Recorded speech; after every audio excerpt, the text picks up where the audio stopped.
Monday, God's rhythm of grace. The Sunday sermon reminded us that the Sabbath is not a burdensome obligation, but a divine gift designed by God from the very beginning for humanity's well-being and connection with Him. Genesis 2 verse 3 says, "And God blessed the seventh day and declared it holy, because it was the day when He rested from all His work of creation." Before rules, before laws, before schedules, there was rhythm. In the creation narrative, God establishes a pattern. 6 days of creative work followed by 1 day of rest. It's fascinating, as the sermon pointed out, that an all-powerful God, who never tires, chose to rest. This wasn't for His benefit, but for ours. He was weaving a fundamental need for rest and reflection into the very fabric of existence. This divine pause wasn't about inactivity. It was about completion, blessing, and holiness.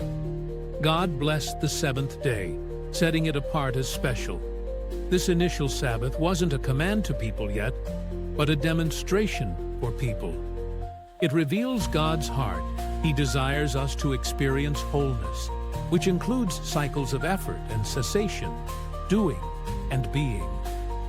Often we view rest as a reward earned after hard work, or even a weakness in a culture that prizes productivity. But Genesis frames rest differently.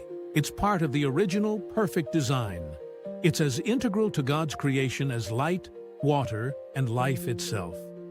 God rested to show us the goodness of pausing, reflecting, and enjoying the work completed. This initial pattern helps us understand Jesus' later teaching that the Sabbath was made to meet the needs of people. God built this need for a sacred pause into us. It's not an arbitrary rule imposed later, but a foundational principle for life. When we neglect this rhythm, we aren't just breaking a rule, we're operating outside the healthy God-designed pattern for human flourishing. Understanding the Sabbath starts here, recognizing it as a loving provision embedded in creation, a rhythm established by God Himself, intended from the beginning to bring blessing and holiness into the flow of our lives. It's an invitation to trust His design over our frantic pace.